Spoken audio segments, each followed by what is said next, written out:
બોલીએ સદગુરુ મહારાજની જય.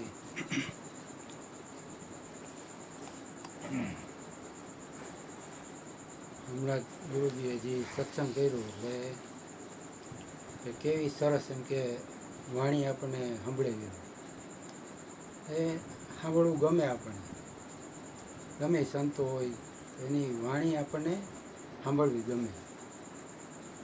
ગીતાજીનો અધ્યાય લીધો, એમાંય વાણી ઉપર આવ્યું કે દેવાસુર સંપત્તિ વિભાગ યોગ, બીજા શ્લોકમાં કે વાણી આપણી એમ કે કોઈને અડચણરૂપ થાય એવી ન હોવી જોઈએ,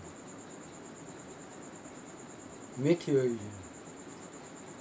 તો એવા જ એક ફકીર બાબા હતા, એની ખ્યાતિ એમ પ્રસરતી જતી છે. અહીંયા કેમ સત્સંગ હાલે છે, 40 વર્ષથી હાલે, તો કેટલે જગ્યાએ આપણો સત્સંગ જાય છે. એવા જ ફકીર બાબાનું વાણીને સત્સંગ એવો સરસ, તો બધા એના વખાણ કરતા કે કેવો સરસ કે સત્સંગ આપે છે, સીધું આપણને એમ કે અમૃત પીતા હોય એવું લાગે. એટલે ફકીર બાબાના બધા વખાણ કરતા હોય, તો ફકીર બાબા તો હસતા હોય એમ કે વખાણ સાંભળીને મલકાય. એક ભાઈ પૂછ્યું કે તમને કે આવો સરસ કે મીઠું મીઠું બોલતા કેમ આવડે, કે બહુ સરસ એમ કે બધા રોકાઈ જાય એમ. તો કે એમાં કાંઈ હું કાંઈ કે કોઈ બીજી એવી ક્રિયા નથી કરતો કે કોઈ ખાસ એવો પ્રયત્ન કરું કે એવું. હવે તોય કે આમ બધા સાંભળે કે એમ એવું છે કે એક કહેવત છે કે જિસકી જબાન શીરી ઉસકા જહાન શીરી. એટલે શીરી એટલે ઉર્દુ શબ્દ છે, શીરી એટલે મીઠું અથવા મધ થાય, કે જેની જુબાન મીઠી હોય એના માટે આખું વિશ્વ મીઠું મધ જેવું જ છે. તોય કે તમે કે કંઈક વધારે પ્રકાશ પાડો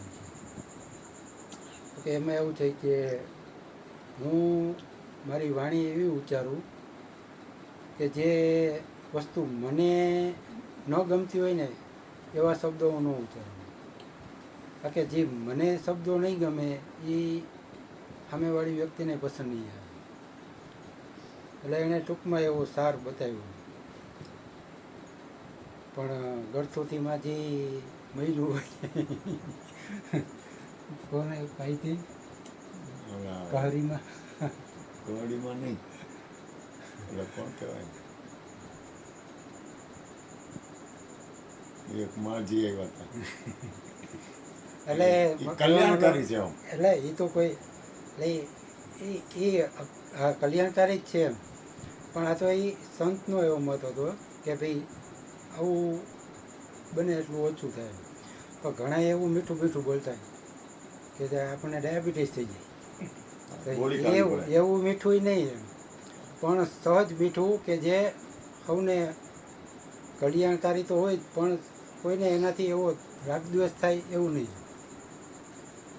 એટલે એને ટૂંકમાં એને કહી દીધું, બોલીએ સદગુરુ મહારાજની જય. એટલે વાણીનો સંયમ એમ કીધું.